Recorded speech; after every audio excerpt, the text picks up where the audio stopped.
Good morning, good evening, good afternoon, whenever it is you're watching this. You know who I am. It's Alex from Land Vista Aquascapes. It's been a little bit since I put out a video, but I just wanted to jump on here and shoot some footage for YouTube and just give you guys a quick winter tip update from our 21 by 16 koi pond at our shop. I will be doing a more in-depth video of this in the spring when everything is all in bloom and everything, but just wanted to give you guys some quick tips and pointers of winter things to expect with your pond, and just winter tips to keep your fish healthy and your pond healthy as well.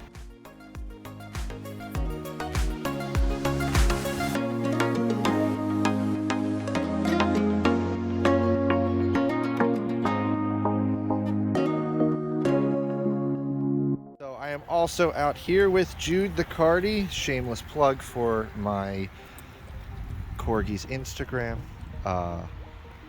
So she's just poking around, exploring, because she is always hot and likes being out in the cold. So she's just hanging out, running around the pond. But as you can see, we've got some ice built up. It's not too thick. Let me try to not fall in the pond. Look, there you go. See, not too much. But in all of the high flow areas, you can see all of the water is still moving. So here in the intake, we've still got some clear moving water through here and also on this side as well. Any moving water is going to help reduce the amount of ice buildup. And then also we have preventative measures all throughout the pond for if it gets any colder. Right now we're sitting in somewhere around the 20s. Water temperatures like low 30s, so right before that freezing point, you can, like I said, you can see some of the areas over here and on the edges where ice is starting to build up. But we have lots of water movement, so we have jets right over here. We have a pond power head over here in the stream. Obviously, we've got the waterfall over there, which is going to certainly keep a hole open in the ice. There's another jet. And then we've got a Pro Air 60. This line for the Pro Air 60 is actually split off. So we have one on the shallow shelf and one at the bottom of the pond. The one at the bottom of the pond is shut off right now, just so that we're not super cooling the water, because if you have the ones running at the bottom, it could actually bring up all of that warm water to the surface where it's going to cool down quicker. You don't want to do that because it'll stress out the fish and it'll cool all of this water too much. So as you can see, our big koi, which look really small in this gigantic pond, they're really becoming inactive because of all of these cooler temperatures. They're still cruising around a little bit. They actually come out and they're more active at night, which we're not 100% sure why that is. It's just something that we've observed. We've also got this koi fire pit. It's not really a fire pit, it's just it's actually a plant pocket for the Wanvisa lily. So once that fills in, you're not even going to see that ring anymore. But we decided to throw some extra lights that we had in here so it sort of looks like a fire pit at night. Oh, like I said, see? Right into the water. Doesn't even care that it's cold. Right? So up here, we've also got, so starting at the bottom, so we'll go up the waterfall. We've got that nice sheer falls, which churns the water really good, and it's going to add extra oxygenation, which during the winter, we're not really too worried about because colder water holds oxygen better. But this is definitely nice and churning. And then it's this nice deep stream that we've got going in here that the fish can all come up into. But because this is shallow enough that it's not dropping into a really deep section, we're not too worried about this cooling off the water too much. Also, this comes out of a wetland, which also lends itself to, keeping all of this water warmer. Certainly warm is not the word for it.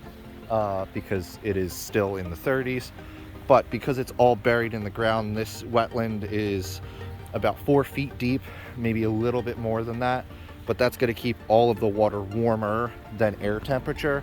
So as it's rising through all of those different stages, of course I've explained this many times in different videos, but as the water rises up through all of those different levels, it's going to sedimentize out, and then all of that beneficial bacteria is going to start colonizing, which you can actually see all in here. All of that little film that's on top of here, that's all of the biofilm and all of the beneficial bacteria that is growing on top of that. And then we also have 2 jets at the back corners. So these jets are actually to provide surface, to break up the surface tension, and also reduce the amount of debris that's actually sitting on top of these wetlands, and also to reduce the flow at the bottom, because you don't want to have a ton of flow going to the bottom of your wetland, because then you won't get the full filtration. So breaking it up, you still get this dramatic waterfall at the end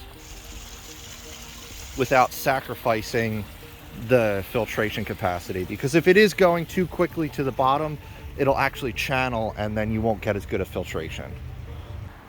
It's probably way overestimated, but considering that it holds a fair amount of water, we're not too concerned with buildup, and it creates this really cool effect, all these icicles and all that dripping water. So there's actually a bib liner that goes all the way around this edge in here, and then this is actually fed by its own pump that sits at the bottom of this wetland. So it's getting that warmer water, like I said before, definitely not warm, but it's getting that warmer water from the bottom of this wetland and then just recirculating it in here. Not necessarily a functional piece, but it's definitely a decorative piece, and it's really cool. It's got its own light that is encased in ice right now. I've been thinking about maybe throwing an uplight, a color uplight in there, because that would be really cool with all these ice sculptures. But yeah, I mean, other than that, just wanted to shoot some quick video about our ponds and what we do during the winter. So I'll take you over and I'll show you our other fountains. But basically the one thing you want to keep in mind is just monitor your fish. They're going to be dormant. Make sure that there's a hole open in the ice, so you can use a de-icer, you can use a power head like I showed you over there, or you know, any sort of water movement, or an aerator. Aerators are also a very good option. Just make sure they're on a higher shelf so that you don't get that super cooling effect. So here we have our fountains, which we are actually adding water from inside because it was way too cold. We don't want to risk freezing the lines over there.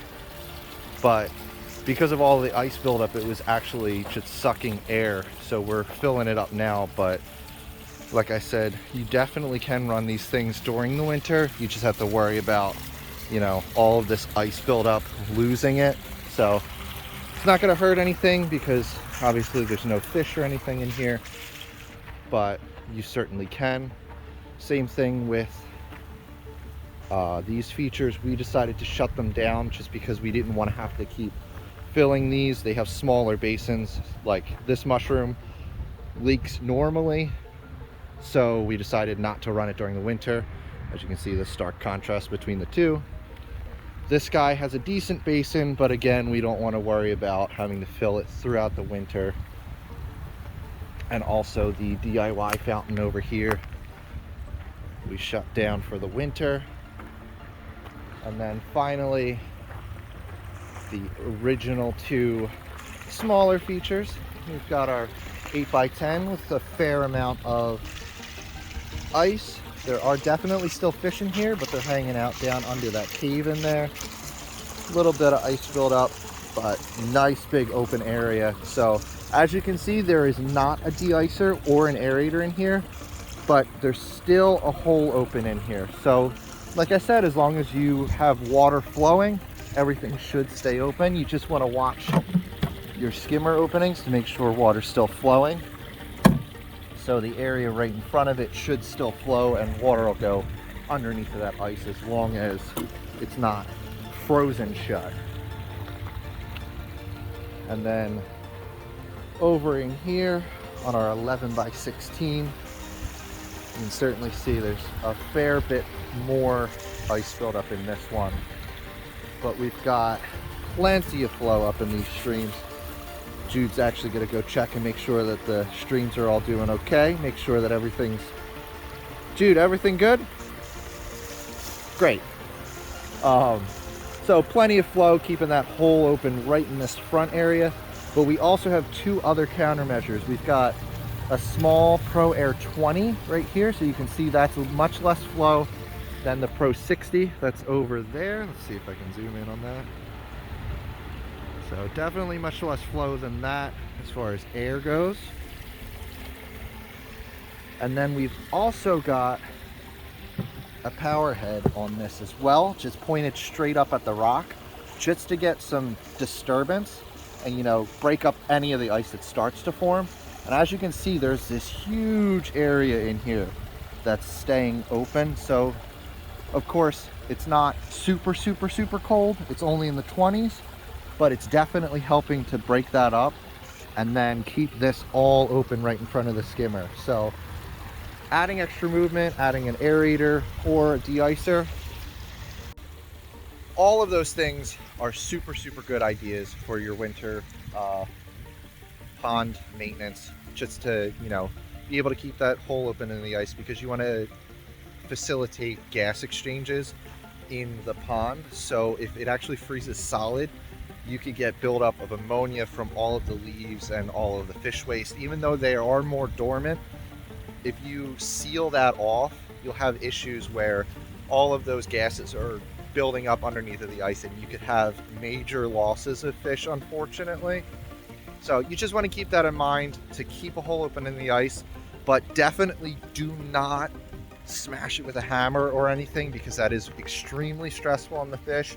If you do have a freeze over, do your best to either melt it with hot water on the ice or break it from an edge rather than actually smashing it on the top, because the vibrations are actually, like, they're just really stressful on the fish, and it could actually be worse than just leaving it to thaw on its own.